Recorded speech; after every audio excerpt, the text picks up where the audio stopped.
ద్వితీయోపదేశ కాండము 7వ అధ్యాయము 14వ వచనం చదువుకుందాం. సమస్త జనముల కంటే ఎక్కువగా నీవు ఆశీర్వదింపబడుదువు.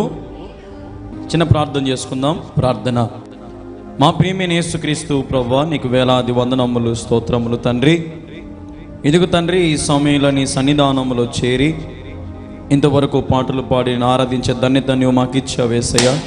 ఇదిగో ఈ సమయంలో ప్రభా నిలబడి నీ మాటలు ప్రకటిస్తూ ఉంటుండగా ప్రభా, నేను మాట్లాడితే కార్యం జరగదు నాయన, నీవు మాట్లాడితేనే గొప్ప కార్యం జరుగుతుంది యేసయ్యా. నీవే మాట్లాడండి, మమ్మల్ని బలపరచండి, మమ్మల్ని స్థిరపరచమని నీ సన్నిధిలో వేడుకొనొచ్చున్నాను తండ్రి. కృపగల దేవా, దయగల రాజా, నీకు స్తోత్రము తండ్రి. ఇదిగో నేను ఈ మాట ద్వారా నీవే ఈ ఆదివారపు ఆరాధనని మీరే ముందుకు నడిపించండి. నీ పరిశుద్ధాత్మశక్తిని మా మీద కుమ్మరించి నీవే మాతో మాట్లాడుతూ రమ్మని వేడుకొనొచ్చు. యేసయ్య నామములో ప్రార్థించి స్తుతించి అడిగి వేడుకొనొచ్చున్నాము తండ్రి. ఆమేన్, ఆమేన్, ఆమేన్. ఈ సమయంలో ప్రియ దేవుని బిడ్డలారా, మనం మాట్లాడినటువంటి దేవుడు మనతో మాట్లాడినటువంటి మాటను మరొకసారి చదువుకుందాం అందరం కూడా. ద్వితీయోపదేశ కాండము 7వ అధ్యాయము 14వ వచనం. సమస్త జనముల కంటే ఎక్కువగా నీవు ఆశీర్వదింపబడదువు. నీలో మగవానికే గాని ఆడదానికే గాని గొడ్డుతనం అందు ఉండదు, నీ పశువులనైనా ఉండదు. యెహోవా నీ యొద్ద నుండి సర్వరోగములను తొలగించి నీ వెరిగి ఉన్న ఐగుప్తులోనికి కఠినమైన క్షయవ్యాధులతో నీకు దూరపరిచి నేను ద్వేషించు వారందరి మీద వాటిని పంపించును. దేవుడు మనతో మాట్లాడుతున్నటువంటి మాటను మనం గమనించినట్లయితే, సమస్త జనముల కంటే ఎక్కువగా నీవు ఆశీర్వదించబడదువు. హల్లెలూయా. సమస్త జనముల కంటే నీవు ఆశీర్వదించబడదువు. హల్లెలూయా. సమస్త జనముల కంటే దేవుడు ఏమంటున్నాడు ఇక్కడ? ఎక్కువగా. హల్లెలూయా.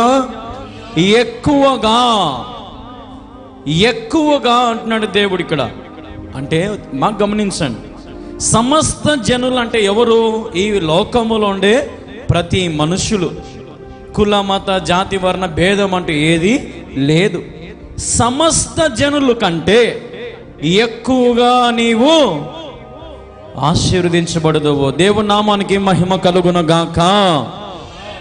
దేవుడు చూడ ఎంత చక్కగా చెప్తున్నాడో. నీవు ఏమంటున్నాడు అక్కడ దేవుడు? నీవు, మీరు కాదడా, నీవు. ఈ వాక్యాన్ని ఎవరైతే చదువుతున్నారో వారి జీవితంలో దేవుడు సమస్త జనముల కంటే ఎక్కువగా ఆశీర్వదిస్తూ ఉన్నాడు. ప్రియ దేవుని బిడ్డలారా, ఈరోజు మనకు ఏం కరువై ఉన్నాయంటే, దేవుని యొక్క ఆశీర్వాదాలు మనకు కరువై ఉన్నాయి. దేవుని యొక్క ప్రేమ మనకు కరువయింది. దేవుని యొక్క కృప కనికరములు మనకు ఆయన దయ కరువై ఉన్నాయి. ప్రియ దేవుని బిడ్డలారా, ఈరోజు సమస్త జనముల కంటే నేను బలంగా దేవుడు హెచ్చించాలని ఆశపడుతున్నాడు. నీ చుట్టూ ఉన్న వారందరికంటే నీ స్థితిగతులను దేవుడు మార్చడానికి సిద్ధంగా ఉన్నాడు. అయితే ఇంకొక మాట ఉంది బైబిల్లో, ఆశీర్వదించబడిన వాడా లోపలికి రమ్ము. దేవుని సన్నిధికి వచ్చినటువంటి మనం, దేవుని సన్నిధిలోని ఆలయంలో నిత్యము వేవేల స్తుతులు సింహాసనాలు అందుకుంటున్నటువంటి దేవుని మనము కూడా ఆరాధించాలి, గణపరచాలి. ఈరోజు దేవుడు చెప్తున్న మాట, సమస్త జనాల కంటే నేను హెచ్చిస్తాను రా నాయన, నేను అందరికంటే మిమ్మల్ని బాగు చేస్తాను, అందరికంటే మీకు మంచి ఆరోగ్యం ఇస్తాను.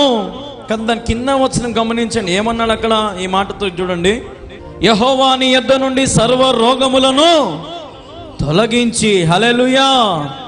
చూడండి, ఆశీర్వాదము మాత్రమే కాదు, మనలో ఉన్నటువంటి సర్వ రోగములను దేవుడు ఏం చేస్తాడంట? తొలగిస్తాడంట. హల్లెలూయా. ఈ వచనము మనం అవలంబించుకుందాం. దేవుడు ఇక్కడ మనతోనే మాట్లాడుకున్నాడు అనుకుందాం. ఇక్కడ దేవుడు తన భక్తునితో మాట్లాడుతున్న మాట ఇది, కానీ ఇది మనతో మాట్లాడుతున్నాడు అని అనుకుందాం. దేవుడు అంటున్నాడు, నైనా నేను అందరికంటే నేను ఎక్కువగా ఆశీర్వదిస్తాను, అందరికంటే నేను ఎక్కువగా దీవిస్తాను, నీ మీద ఉన్నటువంటి ప్రతి రోగములను తొలగిస్తాను. తర్వాత చూడండి, తర్వాత ఇంకా ఏమంటున్నాడు? క్షయ వ్యాధులన్నిటినీ నీకు దూరపరిచి నిన్ను ద్వేషించు వారందరి మీదికి వాటిని పంపించదను. ప్రతి దేవుని బిడ్డలారా, దేవుడు ఎంత ప్రేమ చూపిస్తున్నాడు నీ మీద, నిన్ను ఎంతగా వాడుకోవాలని ఆశపడుతున్నాడు. నిన్ను ఎంతగా హెచ్చించాలని ఆశపడుతున్నాడు దేవుడు. ఈరోజు దేవునికి ఏ భేదము లేదు. అందరం అంతటా రక్షింపబడిన మనం అందరం దేవుని ఆలయంలో చేరి దేవుని స్తుతిస్తుండగా దేవుడు నిన్ను కూడా ఎక్కువగా ఆశీర్వదించునుగాక. హల్లెలూయా. ఎక్కువగా ఆశీర్వదించాలి దేవుడు మనల్ని. అందరికంటే మనమే ఇచ్చేవారిగా ఉండాలా, అందరికంటే మనమే తలగా ఉండాలా, అందరికంటే మనమే దీవెనకరంగా ఉండాలా, అందరికంటే మనమే తలాంతులు కలిగిన వారిగా మనం ఉండాలా. కానీ ఈరోజు అట్లా ఉన్నాము మనం. మన చేయి ఇంకా ఇప్పటికీ ఈ స్థితిలోనే ఉంది, కానీ ఈ స్థితిలో లేదు. ఇచ్చే స్థితిలో మన చేతులు లేవు. ఎందుకంటే మన జీవితంలో యేసు ప్రభు లేడు. మన జీవితంలో మేలులు జరగాలంటే మన కొరకు 2022 సంవత్సరాల క్రితమే మరణించి మన కొరకు బలి అయి మన కొరకు ప్రాణాన్ని అర్పించిన దేవుణ్ణి నీవు నిత్యము ఆరాధించాలి. నిత్యము దేవుని.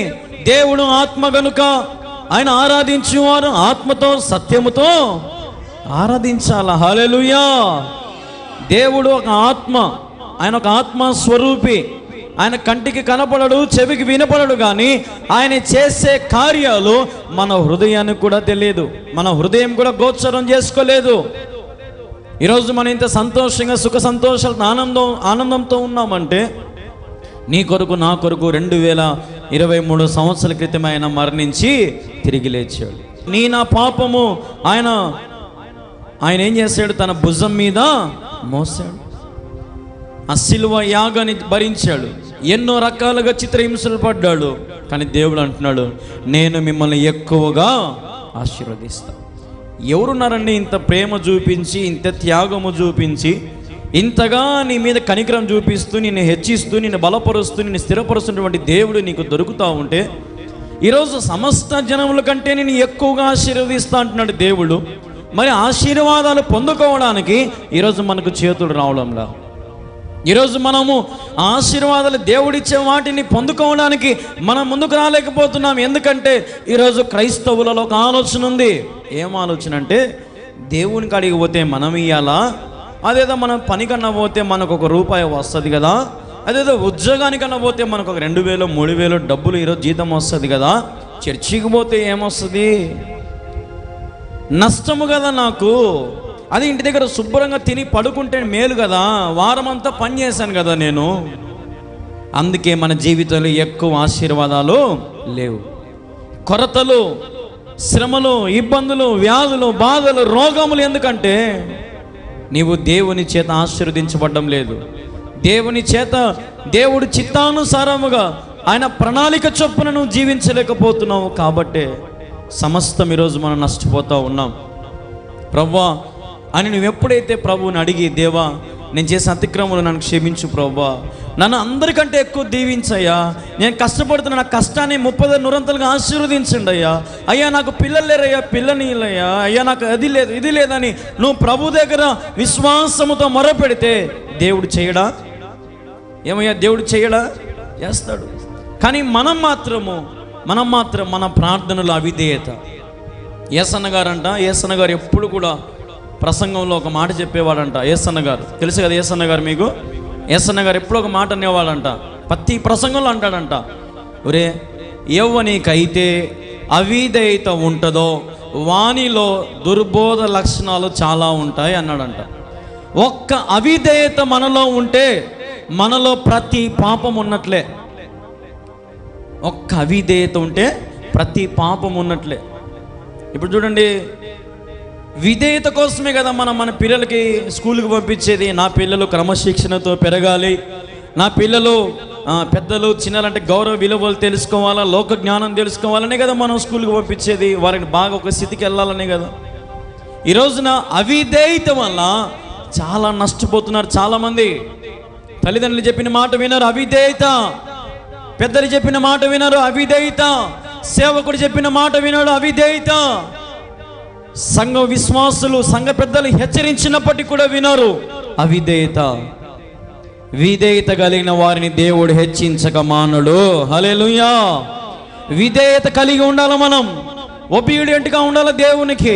దేవా నీ చిత్తమును నా జీవితంలో ఏది జరిగించినా సరే నాకు నీ మీద నమ్మకం ఉందయ్యా, నువ్వు నా జీవితాన్ని మార్చగలుగుతావు, నాకు నీ మీద ఆశ ఉందయ్యా, నువ్వు నా జీవితాన్ని మార్చగలుగుతావు అనే దృఢమైన సంకల్పం మనం కలిగి ఉండాలా, దృఢమైన విశ్వాసం మనం కలిగి ఉండాలా. ప్రియ దేవుని బిడ్డ, మనము మన భక్తి ఈరోజు నాలుగు మట్టు కాకుండా మన భక్తి క్రియలలో కూడా చూపించాలి, మన విశ్వాస క్రియలో కూడా చూపించాలా. దేవుడు అన్నాడు కదా, నీవు విశ్వాసంతో ప్రార్థన చేసిన యెడల నీవు ఆజ్ఞాపిస్తే కొండను సైతం ఏం చేయగలవు, పక్కకు జరపగలవు. హల్లెలూయా, హల్లెలూయా. నీవు కొండను సైతము పెకిలించవచ్చు యేసు నామములో. నీలో విశ్వాసం ఉంటే, నీలో విధేయత ఉంటే, నీలో దేవుని మీద విశ్వాసము, సాత్వికము, దీనుడవై నీవు ఉంటే దేవుడు నిన్ను తప్పకుండా వాడుకుంటాడు. సమస్త జనముల కంటే నేను నిన్ను ఎక్కువగా ఆశీర్వదించదను. నీవు అంటున్నాడు అక్కడ దేవుడు, నీవు. కాబట్టి ఇక్కడ ఎవరైతే దీన్ని నమ్ముతారో, ఎవరైతే ఈ వాగ్దానాన్ని దేవా ఇది నాకే అని ఎవరైతే అనుకుంటారో ఖచ్చితంగా దేవుడు మీ జీవితాలు కూడా ఆశీర్వదించునుగాక. ప్రియ దేవుని బిడ్డలారా, చూడండి ఒక మాట ప్రభు జ్ఞాపకం చేస్తున్నాడు.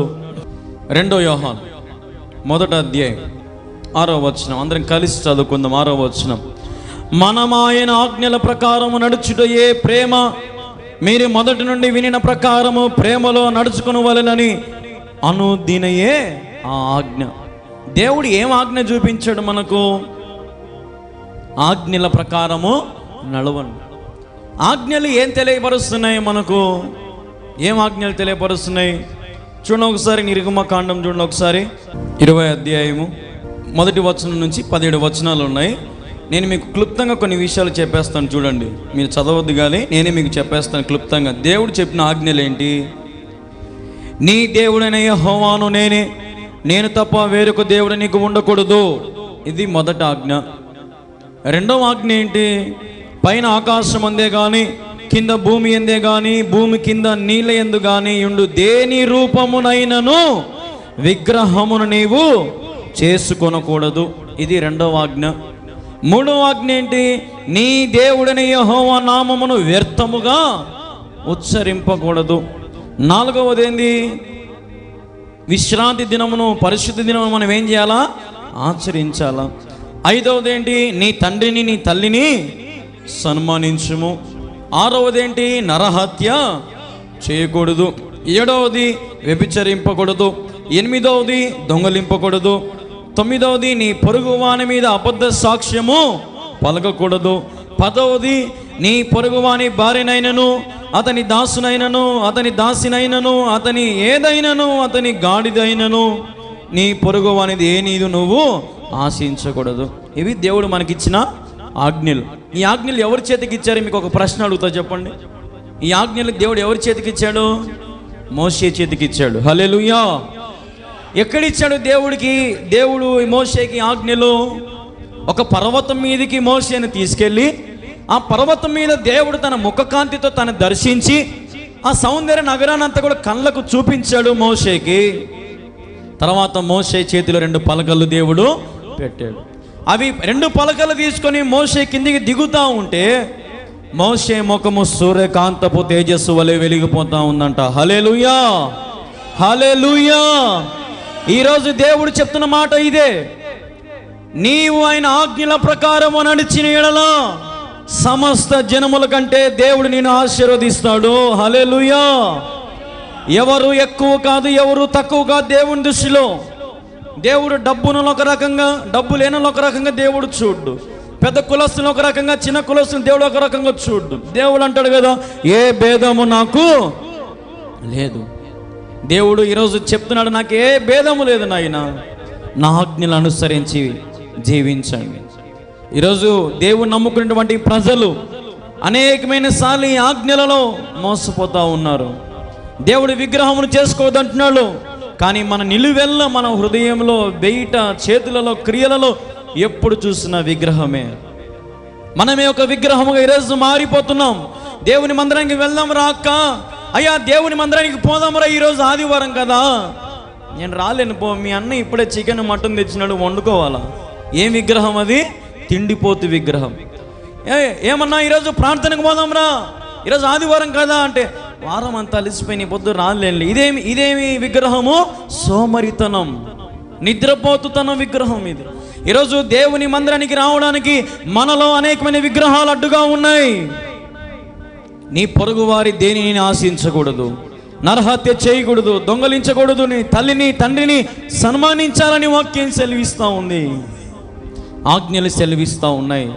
ప్రతి దేవుని బిడ్డ మరి దేవుని ఎక్కువగా దీవించాలంటే, దేవుడిని ఎక్కువగా ఆశీర్వదించాలంటే తప్పకుండా మనం దేవుని అడుగు జాడల్లో మనము నడవాలి. బలులు అర్పించుట కంటే మాట వినుట శ్రేష్టం. ఈరోజు నీవిచ్చే బలులు దేవుడు కోరేవాడు కాదు, నీవిచ్చే అర్పణలు దేవుడు కోరేవాడు కాదు, నీవిచ్చే వెండి బంగారం నాణ్యాలు ధాన్యాలు దేవుడు కోరేవాడు కాదు. కానీ దేవుడు అంటాడు, నాకు నీ హృదయం కావాలా? హల్లెలూయా. నాకు నీ హృదయం అనే ఆలయం కావాలి. నాకు దేవుడు నిన్ను పేరు పెట్టి పిలుస్తున్నాడు. ఈరోజు నీ పేరు ఏదైనా కావచ్చు, నువ్వు ఎల్లయ్యవో పుల్లయ్యవో దేవునికి నీ పేరు తెలుసు. నువ్వు అనుకుంటున్నావేమో నా పేరు దేవునికి తెలిసింటదా ఇంతమందిలో? కానీ దేవుడు ఈరోజు నిన్ను పేరు పెట్టి పిలుస్తున్నాడు. ప్రియ దేవుని బిడ్డ, ఈరోజు దేవుడిని ప్రేమతో పిలుస్తున్నాడు. ఆ పిలుపుకు లోబడితే నేను సమస్త జనముల కంటే ఎక్కువగా నిన్ను ఆశీర్వదిస్తాడు. నన్ను కాదులే, అదో నిన్నే కదా పిలిచే దేవుడు. నేనంత భక్తిపరుడు కాదులే, నువ్వే పెద్ద భక్తిపరుడు కదా. కొంతమంది భక్తి ఇట్లా ఉంటుంది, ఎప్పుడు ఒకరి మీద ఉండే భక్తి. నా వల్ల కాదులే నువ్వు ఎప్పుడు కూడా ఒకరి మీద. దేవుడు అంటున్నాడు, నీ పొరుగు వారి మీద అబద్ధ సాక్ష్యములు నీవు పలకకూడదు. నీ పొరుగు వారి దేని నువ్వు ఆశించద్దు. నీ పొరుగు వారిని మనం ఏం చేయాలా? ప్రేమించాలి. ప్రేమ సమస్త దోషములు ఏం చేస్తుందంట? కప్పుతుందంట. హల్లెలూయా. సమస్త దోషములు ప్రేమ కప్పుతుంది. ఈరోజు ఉదాహరణకి నా కుమారుడు తప్పు చేస్తే, నా కూతురు తప్పు చేస్తే నేను ఏం చేస్తాను? బయట పెట్టుకుంటానా? ఎందుకు బయట పెట్టానంటే నా కుమార్తె కొడుకు మీద నాకు ఉన్న ప్రేమ దోషము కప్పుతుంది. కానీ నువ్వు పడని వాళ్ళు, నీవు నచ్చని వాళ్ళు మాత్రం ఆ పాపాన్ని ఏం చేస్తారు? 10 మందికి చెప్తారు. ప్రేమ లేదు, ప్రేమ చల్లారిపోయింది. ఇప్పుడు మనం గ్లాసులో టీ పోసుకుంటాం, ఉడుకుడుకు తాగుతామా చల్లది తాగుతామా?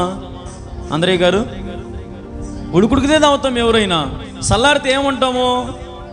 చల్లారిపోయింది, ఇది తాగినా ఒకటే తాగకుండా ఒకటే. చల్లారిపోయినటువంటి మనుషులు మనకు అవసరమా? చల్లారిపోయినటువంటి ప్రేమ చూపించేటువంటి బంధాలు బంధుత్వాలు మనకు అవసరమా? దేవుడు అంటున్నాడు, ఇదిగో నేను మిమ్మల్ని శాశ్వతమైన ప్రేమతో ప్రేమించుచున్నాను. హల్లెలూయా, హల్లెలూయా. శాశ్వతమైన ప్రేమతో నేను నిన్ను ప్రేమిస్తున్నాను. నేను నా స్వరక్తం ఇచ్చి నిన్ను కొన్నాను. నీవు విలువ పెట్టి కొనబడిన వాడవు. నీవు నీ సొత్తు కాదు, నీవు నా సొత్తువు. హల్లెలూయా. ఎవరు చెప్తారండి ఈ మాట? ఎవరు చెప్తారు? ఉదాహరణకి ప్రసవించే తల్లిని అడిగితే ఏమంటారంటే, నేను చావైనా బతికినా నా బిడ్డ కోసమే కదన్నా అంటది. ఒక 10 ఏళ్ళు 20 ఏళ్ళు వచ్చినాక ఊరికే కన్నా అన్నా విన్ని నేను కదా, ఊరికే కన్నా తప్ప ఎంత నస, ఎంత తలకనొప్పిడు, ఎంత బేకారుడనుడు కదా. అసలు అనవసరంగా అన్నా విని నేను వినికుండా మాకు చెడ్డ పేరన్నా. ఒక్కొక్కసారి విని కూతుక మీద కాలేజీ తొక్కపోతేదన్నా. వాస్తవం కదా. కానీ నా ప్రేమ ఏమైపోయింది? ఇప్పుడు చల్లారిపోయింది. ఈరోజు ప్రేమ సమస్త దోషములను కప్పుతుంది. యేసయ్యని పాపములు కప్పాడు, యేసయ్యని అతిక్రమములు కప్పాడు, యేసయ్యని దోషములు కప్పాడు. కాబట్టి ఎప్పుడో మనం మరణానికి పాత్రలు కావలసిన మనము, ఎప్పుడో చావుకు పిలుపు లోబడాల్సిన మనము, దేవుడు మనకు నేటికి ఆయుష్ని పెంచి మనల్ని దేవుడు దీర్ఘాయుష్వంతులుగా చేస్తా ఉన్నాడు. హల్లెలూయా. మనుషులు దీన్ని చేయలేరు, కానీ దేవుడు నీ మీద కృప చూపించి ఎల్ల వేళలలో అన్ని సమయాలలో దేవుడు నిన్ను చాలిన వాడిగా నిన్ను హెచ్చిస్తూ ఉన్నాడు, నిన్ను ఆదుకుంటూ ఉన్నాడు. మరి ఇటువంటి ప్రేమ నీకు ఎక్కడ దొరుకుతుంది దేవుని బిడ్డ? ఇటువంటి ప్రేమ నీకు ఎక్కడ లభిస్తుంది? ఆలోచన చేయి. తల్లి దగ్గర నీకు ప్రేమ దొరకదు, భార్య దగ్గర నీకు ప్రేమ దొరకదు, తండ్రి దగ్గర, స్నేహితుల దగ్గర, బంధువుల దగ్గర ఎక్కడ కూడా నీకు ఇటువంటి ప్రేమ దొరకదు. ఈ ప్రేమ అమూల్యమైన ప్రేమ, నిష్కలంకమైన ప్రేమ, నీ కొరకు నా కొరకు ప్రాణం పెట్టినంతగా ఇచ్చినటువంటి ప్రేమ. ఈ ప్రేమ నువ్వెవరో తెలియదు, నేనెవరో తెలియదు, కానీ దేవుడు నీ కొరకు నా కొరకు శిలువ యాగాన్ని భరించాడే. ఈరోజు నీకు బాధ లేదా? దేవుడు అంటున్నాడు, నాయనా నా యొద్దకు రాండ్రా, నేను మీకు దీవిస్తాను, మిమ్మల్ని హెచ్చిస్తాను, మీకు కరోనా రాకుండా చూసుకుంటా, మీకు వ్యాధి రాకుండా చూసుకుంటా, మీకు క్యాన్సర్ రాకుండా చూసుకుంటా, మీకు ఏమి రాకుండా నేను చూసుకుంటా. ఏ తెగులు నీ గుడారాన్ని సమీపించదు, ఏ అపాయముని గుడాన్ని సమీపించదని ఈ బైబిల్లో ప్రతి వాగ్దానాలు దేవుడు ఎవరి కోసం రాశాడు? ఎవరి కోసం రాశాడు ఈ వాగ్దానాలు, ఈ వాక్యాలను ఎవరి కోసం రాశాడు దేవుడు? మన కోసమే. మరి ఈ వాగ్దానాలు నెరవేర్చబడాలంటే, ఈ వాగ్దానాలు మన జీవితంలో జరగాలంటే నువ్వు ఎక్కడ ఉండాలా? నువ్వు దేవుని పాదాల చెంతపడి మన జీవితంలో జరుగుతున్నటువంటి ప్రతి పరిస్థితిని ప్రభు దగ్గర చెప్పుకోవాలా. ఇప్పుడు ఇంట్లో కోడల్ని అత్త మామ చిత్రహింస పెడితే కోడలు ఎవరికి ఫోన్ చేస్తుంది? నాయనకి ఫోన్ చేస్తుంది. నాయన అమ్మకు చేయదు. అమ్మకు చేసి అమ్మ ఏమంటుంది అంటే, సర్దుకోబోవే, నేను చేయలే మా ఇత్తతో సంసారం కదా. అదే నాయనకి చెప్తే, నాయన అవునమ్మా, సరే నేను వస్తున్నాలేమ్మా, నేను వచ్చి మాడుతలేమ్మా అల్లుడితో, ఏడు సాకు తల్లి. ఇప్పుడు తండ్రి కూతురికి ఏమి ఇస్తున్నాడు? ఆదరణ.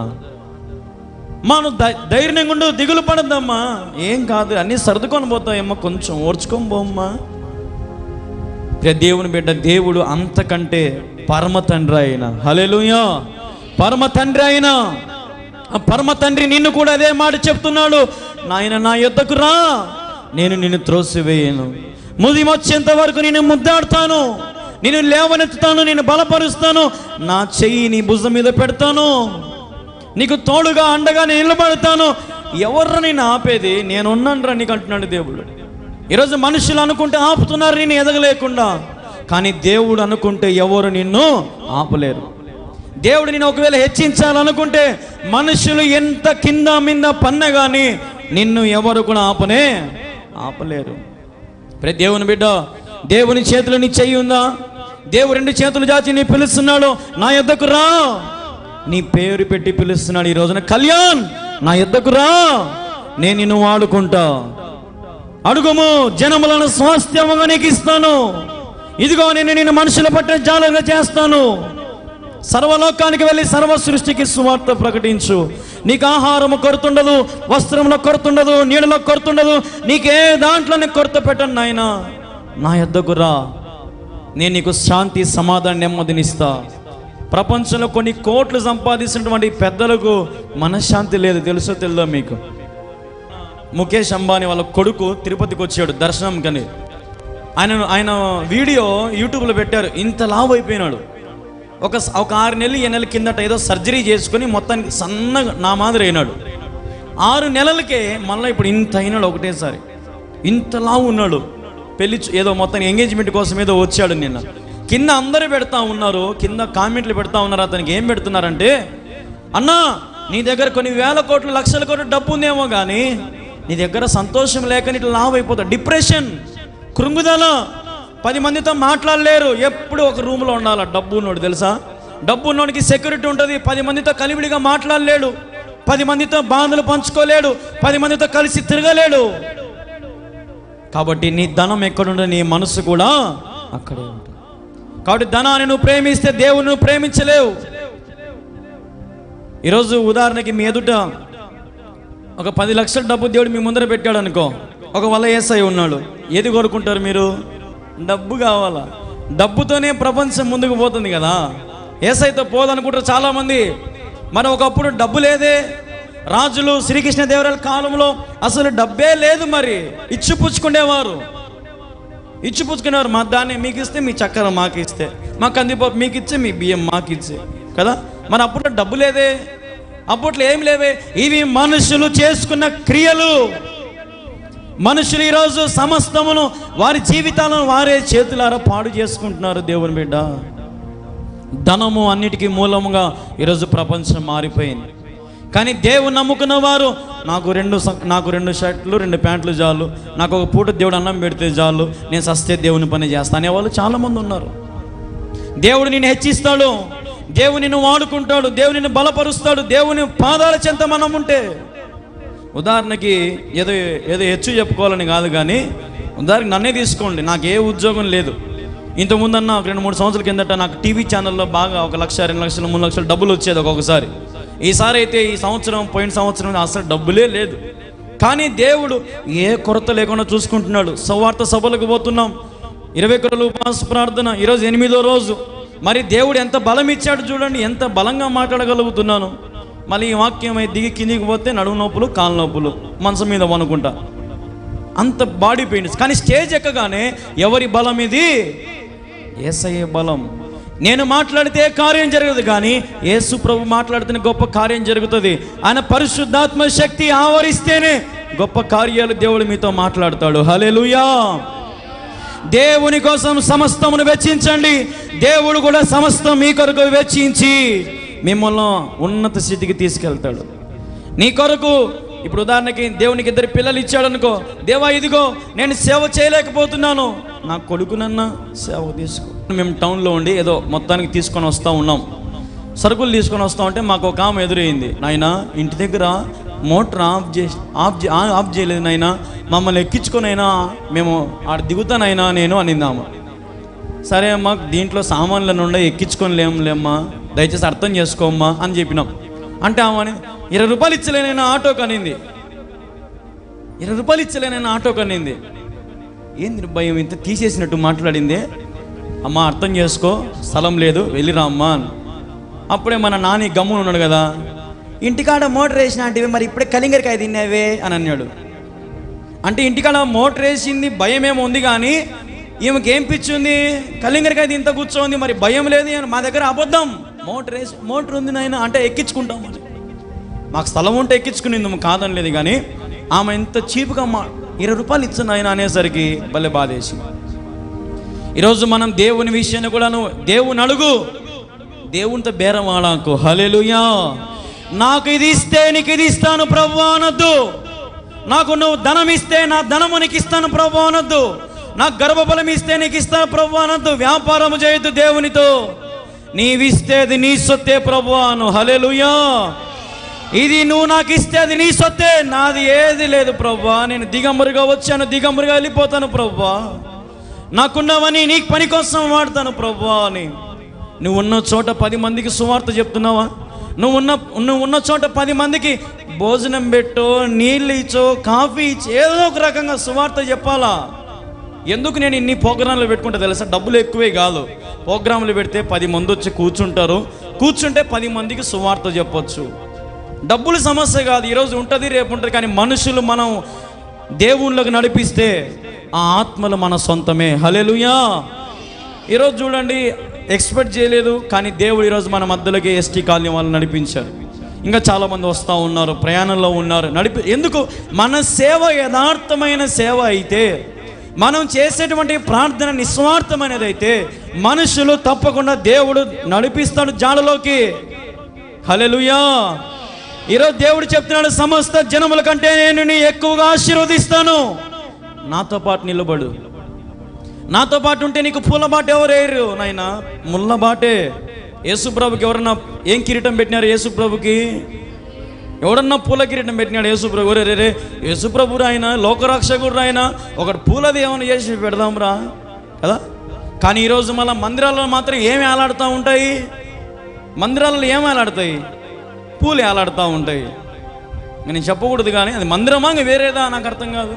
దేవుని మందిరం ఎలాగుండాలంటే, ఇది నా ప్రార్థన మందిరము, ఈ సోపుతో, ఇమముతో, పరిమళ తైలముతో నీ ప్రార్థన దేవునికి ధూపముగా పోవాలి. కానీ నువ్వు ఊదువట్లు వెలిగించేమి అవన్నీ పనికిరావు దేవుని కాడ. నీ ప్రార్థనే ధూపముగా ఉండాలా, నీ ఆరాధనే ధూపముగా ఉండాలా, నీ ఆరాధనే దేవునికి ఒక పరిమళ పుష్ప సువాసనలాగా ఉండాలా. అది దేవుడు కోరేది. చెప్పింది మీకు అర్థమైందా? ఏమన్నా చెప్పింది మీకు అర్థమైందా? దేవుడు నీ దగ్గర నువ్వు ఏవి కోరడు, కానీ నీ హృదయాన్ని, నీ దేహమును ఆయన కోరుతూ ఉన్నాడు. ఎక్కువగా నేను ఆశీర్వదిస్తా, ఎక్కువగా నీకు ఆరోగ్యం ఇస్తా, ఎక్కువ నీకు శక్తిని ఇస్తా. శక్తినిస్తే ఏం చేస్తావు? బలమునిస్తే ఏం చేస్తావు? ధనమునిస్తే ఏం చేస్తావు? అంటే ఒక 20 రూపాయలకు వడ్డీకి ఇచ్చుకుంటా కదా, ఒక 5 రూపాయలకు వడ్డీకి ఇచ్చుకుంటా, తిని లావై. కొంతమంది ఆశ లేదా దొంగోడు అన్నట్టు, నువ్వు నిజమైన దేవుడు అయితే నిన్ను నువ్వు రక్షించుకొని నన్ను కూడా రక్షించి. ఎందుకు? వీడు మళ్ళా పోయి దొంగతనాలు చేసుకుంటా బతుకునికి. కానీ అటుపక్కడు ఏమన్నాడు? నీవు నిజముగా లోక రక్షకుడివే, నన్ను నీ రాజ్యములో జ్ఞాపకం చేసుకో. హల్లెలూయా, హల్లెలూయా. అప్పుడు దేవుడు ఏమన్నాడు? నీవు నేడే నాతో పరదేశిలో ఉందువుగాక అన్నాడు. ఇప్పుడు ఈడు మంచోడా? ఇద్దరులో ఏమో ఒకటే మాట, కానీ కొంచెం వారా వచ్చింది మాటలో. ఈడేమన్నాడంటే, నువ్వు నిజమైన దేవుడు అయితే, అంటే దేవుడు కాదు ఆయన.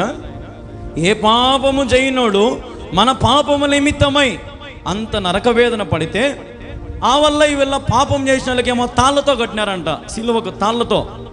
ఏ పాపం చేయని ఈయన దేంతో కొట్టినారు? శిలలతో కొట్టారు. చూడండి ఎంత దుర్మార్గమైన లోకము. ఈరోజు మనుషులు కూడా ఆలోచన అలాగే ఉన్నాయి. మంచికి, యథార్థకు, సత్యానికి ఈరోజు కాలము లేదు.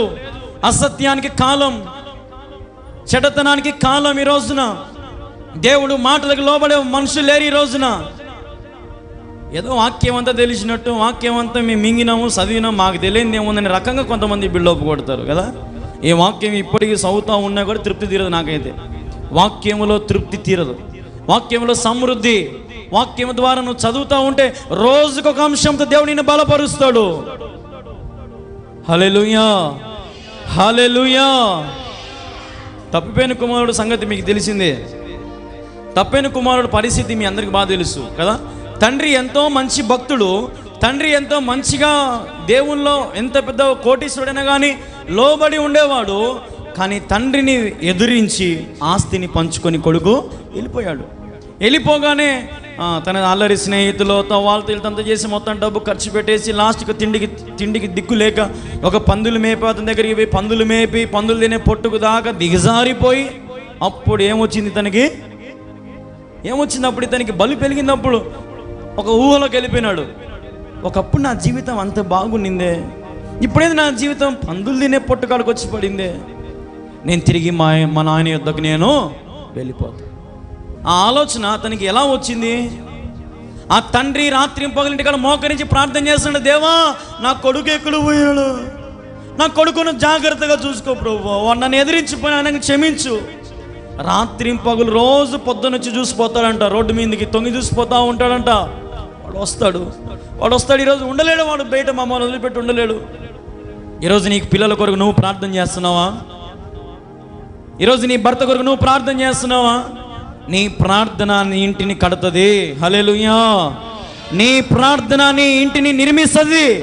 జ్ఞానవంతురాలు ఇల్లు కట్టును, మూఢురాలు ఇల్లు కూల్చిన వాక్యంలో ఉంది. జ్ఞానముగా ప్రార్థనా పూర్వకంగా నీ ఇంటిని కట్టుకోవాల్సిన బాధ్యత దేవుడు స్త్రీ మీద మోపాడు. ఆ తప్పైన కుమారుడు తెలుసుకొని తన తప్పుని తిరిగి ఇంటికి రాగానే తండ్రి ఏమన్నాడు? పోరా నువ్వు ఎందుకు వచ్చావు వీడికి అన్నాడా? ఏమన్నాడు తండ్రి? కౌగిలించుకొని మెడ మీద ముద్దు పెట్టి, రే నా కుమారుడు వచ్చాడు, ఇతని కొరకు క్రొవ్విన దూడను వధించి ఇతనికి చెప్పులు లేండి, ఉంగరం లేండి, పట్టు వస్త్రాలు లేండి, ఏంట్రా నా కొడుకు వచ్చాడు అని సంతోషముతో గంతులేస్తూ ఉంటే పెద్ద కొడుకు వచ్చినాడు. పెద్ద కొడుకు వచ్చి ఏమన్నాడు? ఏం నాయనా నీకు ఇది మంచిదేనా? నీతో రాత్రి పగులు నీతో సేవ చేసింది నేను మర్చిపోయావా? తప్పిపోయిన తెచ్చి ఇంట్లో పెట్టుకున్నావు, మళ్ళా వానికి ఆస్తిలో భాగం ఇస్తున్నావు అంటే నీకు ఎంతకాలం చేసినా ఇంతేనా నా బతుకు? ఒరే గమ్మునుండ్రా, వాడు రాక వచ్చారా మన ఇంటికి, ఏముంది లేరా, తిన్ని లేరా వాడు, అయితే మీరిద్దరే ఉండండి, నేను వెళ్ళిపోతా. చూడండి ఒకసారి, మొదటి వాడు కడపటి వాడగును, కడపటి వాడు మొదటి వాడగును. ఈరోజు దేవుని సన్నిధిలో కూర్చున్న మీరైనా సరే తెలుసుకోవాలని సత్యం ఏంటంటే, చాలాసార్లు మీకు చెప్పాను నేను, మొదటి వాడిగా ఉన్న మనం మొదటి వారిగానే ఉండాలా. కడపటి వారిగా ఉన్నవారు కడపటి వారు మొదటి వారు కూడా కావాలా. పరిగెత్తాల ప్రభు మందిరంలో, నేను పని చేస్తా, నేను ముందుంటా అని. మనమా నేను లాస్ట్ పోతా, ప్రార్థనకు పోతా, బూటానికి పోతా, ఆశీర్వాద ప్రార్థనకు పోతా. మన ప్రార్థన ఇది. దేవుని ఆలయానికి 5 నిమిషాల ముందు నిలబడే సత్తా మనలో వచ్చాడు దేవుడు. వేకువ జామున లేచి ఎన్ని పనులు చేసుకోవచ్చు, మనం ఎన్ని రకాలుగా మనం అన్ని చేసుకుని ప్రభు సన్నిధికి రావచ్చు. ఆలోచన చేయాలి ప్రియ దేవుని బిడ్డ. మనం ఈరోజు దేవుడు నిన్ను అందరికంటే ఎక్కువ హెచ్చిస్తా అంటున్నాడు, అందరికంటే ఎక్కువ నిన్ను ఆశీర్వదిస్తా అంటున్నాడు. మరి ఆశీర్వాదాలు పొందుకోవాలంటే కొంచెం కష్టాలు పడాలి. ఇప్పుడు పోలీస్ ఉద్యోగం రావాలంటే ఎవరికి ఇంట్లో కూర్చొని ఉంటే ఎగ్జామ్ పోలీస్ ఉద్యోగం వస్తుందా? పోనీ కలెక్టర్ ఉద్యోగం కావాలంటే ఇంట్లో కూర్చొని ఉంటే కలెక్టర్ ఉద్యోగం వస్తుందా? పోనీ ఇంట్లో కూర్చొని ఉంటే నాకు టీచర్ జాబ్ కావాలంటే వస్తుందా? పోనీ ఇంట్లో కూర్చుంటే నాకు ఒక 1 కోటి రూపాయలు డబ్బు కావాలంటే వస్తుందా? ఎట్లా వస్తుంది? రాత్రి పగులు మనం చెమట కార్చి కష్టపడి కింద మీద పడితేనే కానీ మనకు లాస్ట్కి మనం అనుకునేది మనము సాధించగలుగుతాం. ఈరోజు నీ గురి నువ్వు సాధించాలంటే, నీ గమ్యము నువ్వు చేరుకోవాలంటే, నీ పిల్లల భవిష్యత్తు నువ్వు అనుకున్నట్లు జరగాలంటే నీవు వారి కొరకు మోకరించి ప్రార్థన చేయాలా? వారిని దేవుల్లో కట్టాలి. నువ్వు సంఘంలో పనులకు ముందు పంపించాలా? దేవుని పనికి ముందు ఉండాలా? నీ పిల్లలు, నీవు, నీ కుటుంబం. ఈరోజున నాకేముందిలే అనుకుంటే ఒక సింపుల్ మాట, దేవుడు కూడా నాకెందుకులే అనుకుంటే మన బతుకు ఏమవుతుంది? ఆలోచించండి ఒకసారి. నాకెందుకులే అని నువ్వు మనిషి నువ్వే అంటే మరి దేవుడు నాకెందుకురా వింత అంటే అసలు మనం బతుకుతామా? క్షణమైనా మనం ఉంటామా? సెకండ్ అయినా మనం ఉండగలుగుతామా? ఉండలేము. కానీ దేవుడు ఎల్లవేళ తన కృప మన ఎడలా చూపిస్తూ ఉన్నాడు. హల్లెలూయా, హల్లెలూయా. కాబట్టి ఆయన ఆజ్ఞల ప్రకారం మనం జీవించుదాం. దేవుడు చెప్పిన కట్టడాలను మనం పాటిద్దాం. దేవుడు చెప్పిన నిబంధనలను మనం అనుసరిద్దాం. నిన్ను వల్ల నీ పొరుగు వారిని ప్రేమించమన్నాడు దేవుడు, ప్రేమిద్దాం. నీ శత్రువులతో సమాధాన పడమన్నాడు, సమాధాన పడదాం. ఇవన్నీ నువ్వు దేవుడు చెప్పినట్టు చేస్తే ఎక్కువగా దేవునిని ఆశీర్వదిస్తాడు.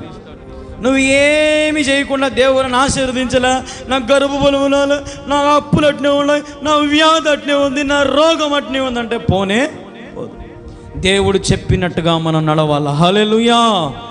దేవుడు చెప్పిన బాటలో మనం నడుస్తేనే, దేవుడు చెప్పినటువంటి మార్గంలో మనం నడిస్తేనే శ్రమైనను, వ్యాధైనను, బాధైనను, రోగమైనను, నాకు ఏది కలిగినను దేవా నీ చిత్త ప్రకారము నా జీవితము నీకు అంకితమేసయ్యా అనాలా. హల్లెలూయా, హల్లెలూయా. యోబు చిల్లు పెంకులతో గీరుకుంటా ఉన్నాడు కదా. యోసేపు బావిలో పడి ఏడుస్తూ ఉన్నాడు. ఒరే ఏందిరా నాయన, నాకు ఒక అంగి ఇచ్చినందుకే మీకు అంత కుల్లా, నన్ను చంపుతారా, నన్ను కొడతారా, నేను మీ తమ్మునిరా అంటే ఒక్కడన్నా తమ్ముడిని చెదిరించినాడా? ఒక్కడన్నా యోసేపుని ఒరే తమ్ముడా లేరా నాయన పైకి రారా, ఎందుకు లేరా నీకు అన్నారా? అందరు కలిసి యోసేపుని ఏం చేయాలనుకున్నారో? చంపేయాలనుకున్నారు. కానీ లాస్ట్కి దేవుడు యోసేపును బావిలో నుంచి తీసి సింహాసనం ఎక్కించాడు. ఈ ఊరికి కరువు వచ్చింది. ఈ ఊరులందరూ అడిగి పోయారు. అడిగి పోగానే ధాన్యం ఇచ్చే అధికారి ఎవరు? యోసేపు. వాళ్ళ అమ్మను వాళ్ళ నాయనని చూసినాడు, చెప్పినాడు. అప్పుడు మీరు నా కాళ్ళ మీద పడతారని నాకు కళ్ళ వచ్చిందని చెప్పినాను కదా అమ్మా, మీరు నా కాళ్ళ మీద పడి క్షమాపణ చెప్పే రోజు వస్తుందని చెప్పాను కదా అన్నయ్య మీకు, ఆ సమయం ఇదే. హల్లెలూయా. అందరూ క్షమాపణ. నాయన రే చిన్న కొడుక క్షమించరా మమ్మల్ని, నాయన నాకు మీకు క్షమాపణ ఏమొద్దు, ఇదిగో ఆ ధాన్యంలోని సమస్తం తీసి వీరికిచ్చి పంపండి, ఈ ప్రజలందరికీ సమకూర్చండి. యోసేపు ఆ దేశమంతా కరువు వచ్చినప్పటికీ కూడా యోసేపు తన జ్ఞానముతో ధాన్యాన్ని సేకరించి సమకూర్చాడు. లాస్ట్కి దేవుడు తల్లిదండ్రులను, అన్నలందరినీ కూడా అక్కడికి పంపించారు. యోసేపు వారిని క్షమించి వదిలేశాడు. దావీదు కూడా అంతే. దావీదు వాళ్ళ కుటుంబంలో ఎన్నిక లేని వాడు. అందరు కూడా వాడేంత, వాడు గొర్రెలు కాసుకున్నాడు, వాడు ఒక చిన్న పిల్లోడు అన్నా, వానికి ఏం తెలియదు, మనం వదిలేసేయండి. దేవుడు అన్నాడు, నాయనా నాకు వాడే కావాలి, వాడు పనికిరాడు, వాడు గొర్రెలు కాసుకుని వానికి ఏం చేత కదా, వాడు చిన్న పిల్లోడు, నేను చెప్పిన మాటని నాకు వాడిని తెచ్చిపెట్టు. దావీదుని పిలిచిపోండిరా, దేవుడు పిలుస్తూ ఉన్నాడు. అన్నలందరూ నోరు మూసుకున్నారు, తండ్రి నోరు మూసుకున్నాడు. బలహీనుడైన దావీదును, చిన్నవాడినైన దావీదును, ఎన్నిక లేని దావీదును దేవుడు చక్రవర్తిగా కూర్చోబెట్టాడు. హల్లెలూయా. ఒక చక్రవర్తి స్థానం అంటే ఏందనుకుంటున్నారు? యాడ గొర్రెలు కాసుకునేవాడు, యాడ చక్రవర్తి అమ్మా. చక్రవర్తి అంటే మీకు మన భాషలో ఇప్పుడు ఉండే రాజ్యాంగం ప్రకారం చెప్పాలంటే ఒక ప్రెసిడెంట్, ఒక ప్రైమ్ మినిస్టర్, అంటే మోడీ స్థానంలో కూర్చోబెట్టాడు. గొర్రెలు కాసుకునే వాడిని మోడీ స్థానంలో కూర్చోబెట్టాడు. అంటే ఏం దేవుడు మన దేవుడు, ఏం దేవుడు మన దేవుడు? ఆలోచన చేయండి. ఇంత ప్రేమించి నీ కొరకు ఇంత అడుగుతూ ఉంటే దేవుని నేను అడుక్కోవాలనా? నా మందిరానికి రాండ్రా, ఒరే నా కాడికి వచ్చి కూర్చోనరా, బల్ల తీసుకొనిరా, బాప్తిజం తీసుకొనిరా, మారు మనసు పొంద, దేవుడు అడుక్కోవాలనా మనల్ని? నీ జీవితము, నీ స్థితిగతులు దేవుడు రోజు రోజుకి మారుస్తూ ఉంటే, ఎక్కడో ఒకప్పుడు గుడిసెలో ఉన్న మనలను బుడ్డీలు వెలిగించుకున్న బతుకులు మనవి. ఈరోజు దేవుని ఇంటికి లైట్ని ఇచ్చాడు, ఇల్లుని ఇచ్చాడు, ఫ్యాన్ ఇచ్చాడంటే ఎవరి కృప అది? దేవుని కృప. హల్లెలూయా. ఈరోజు మన స్థితిగతులను మార్చిన దేవుడు. ఒకప్పుడు మనం కట్టుకునే బట్టలు ఎలాంటివి, ఇప్పుడు కట్టుకునే బట్టలు ఎలాంటివి? ఒకప్పుడు మనం తిన్న తిండి ఏంది, ఇప్పుడు మనం తినే తిండి ఏంది? దేవుని కృప. నా బిడ్డలు పస్తుండకూడదు, నా బిడ్డలు ఎండలో వానలో ఉండకూడదు. దేవుని బిడ్డ, దేవుడు ఇన్ని నీ కోసం చేస్తూ ఉంటే ఇది నీ చేతులారా నువ్వు చేసుకునేది కాదు. దేవుని కృప వల్ల సమస్తం మేలు జరుగుటకై సమకూర్చి దేవుడు జరిగించాడు. హల్లెలూయా. సమకూర్చాడు దేవుడు. ఈరోజున మానవులు తెలుసుకోలేక, మానవులు గ్రహించుకోలేక, దేవుడు చేసిన మేలులు తెలుసుకోలేక సమస్తాన్ని పోగొట్టుకుంటున్నారు. ఒక్కొక్కటి పోగొట్టుకుని క్షీణించిపోయి కృషించిపోయినటువంటి స్థితులకు దిగజారిపోతున్నారు. కానీ దేవుడు అంటున్నాడు, ఇప్పటికి మీకు అవకాశం ఇస్తా, నా యొద్దకు వస్తావా? నువ్వు ఎంత క్షీణించిపోయినా, ఎంత కృషించిపోయినా ఇప్పటికి నీకు అవకాశం ఇస్తా, నా యొద్దకు వస్తావా? ఎటువంటి పరిస్థితి నీవు ఉన్నా యేసయ్యా నా చేయి పట్టుకో. యోబు చిల్లు పెంగులతో గీరుకుంటున్నాడు. మొరపెట్టగానే యోబు జీవితం మారిపోయింది. మునుపటి ఆస్తి కంటే నూరెంతలుగా ఆస్తి దేవుడు యోబుకు దయచేశాడు. యోసేపు బావిలో ప్రార్థన చేశాడు, యోసేపుని దేవుడు రాజుగా చేశాడు. దావీదు తన వీణతో పాట పాడుతూ, గంతులేస్తూ, గొర్రెలు కాసుకుంటూ, నాట్యం ఆడుతూ దేవుని స్తుతించాడు. దావీదుని దేవుడు చక్రవర్తిని చేశాడు. దానియేలు సింహాల బోనులో పడినప్పుడు ప్రార్థించాడు, దేవుడు దానియేలు సింహాల బోను నుంచి కాపాడాడు. షడ్రకు మేషకు అబేద్నెగోలు అగ్నిగుండంలో పడినప్పుడు దేవుడు అగ్నిగుండంలో వారిని సంచరించి వారికి ఏ అగ్ని తాకకుండా, ఏ సెగ వారికి తాకకుండా దేవుడు వారిని కాపాడి బయటికి తీసుకొచ్చాడు. అంటే చెప్పుకుంటూ పోతే ఇంకా మామూలుగా ఉండవు దేవుడు చేసిన కార్యాలు. దేవుడు చేసే క్రియలు ఎట్లుంటాయంటే, మనుషులందరినీ చీ తూ అన్నా కానీ దేవుడు నిన్నే వాడుకొని వాళ్ళే నీ పాదాల దగ్గరకు వచ్చే రోజు రాబోతా ఉంది. హల్లెలూయా. నమ్మిన వారు ఒకసారి చప్పట్లు కొడుతూ ప్రభువును మహింపరచండి. సమస్త జనముల కంటే దేవుడు మిమ్మల్ని హెచ్చించును గాక. హల్లెలూయా. హెచ్చిస్తాడు దేవుడు. హెచ్చించాలంటే కొంచెం టైం పడుతుంది. పక్షిరాజు ఇప్పుడు పైన కొండ మీద ఉంటుంది తల్లి, పిల్లలన్నీ కొండ మీద ఉంటాయి. పిల్లల్ని దొబ్బేస్తుంది తల్లి. దొబ్బేస్తేనే పిల్లలు ఎగరలేక ట్రై చేసి కిందికి వంగి కిందికి పడిపోతూ ఉంటాయి పైన నుంచి. ఎప్పుడు వచ్చి ఉంటుందో తల్లి ఆగ మేఘాలకు వచ్చి రెక్కల మీద తీసుకొని పైకి వెళ్ళిపోతుంది. అలాగే దేవుడు నీకు నేర్పిస్తాడు. ఒక్కొక్కసారి రాయి కొట్టుకోవచ్చు, ఒక్కొక్కసారి గాలికి ఆడుకోబోయి పడవచ్చు, కానీ దేవుడు ఖచ్చితంగా వచ్చి ఆయన రెక్కల మీద నిన్ను మోసుకొని వెళ్తాడు. ఆయన నిన్ను లేవనెత్తాడు. మళ్ళీ మునుపటి కంటే నూరంతల స్థితిలో దేవుని నిలబెడతాడు. సమస్త జనముల కంటే దేవుడు నిన్ను ఎక్కువగా ఆశీర్వదిస్తాడు. ఈ ఒక్క వచనంతో ఎందుకు ఇంత సబ్జెక్ట్ దేవుడు చెప్తున్నా ఆలోచన చేయండి. ఇక్కడ ఎవరో ఆశీర్వాదాలు పోగొట్టిన వాళ్ళు ఉన్నారేమో, సమస్తం కృషించిపోయిన వాళ్ళు ఉన్నారేమో, బాధలో ఉన్నారేమో, వేదనలో ఉన్నారేమో, ఇరుకులో సమస్యల్లో చాలా దుర్భరమైన స్థితిలో ఉన్నారేమో.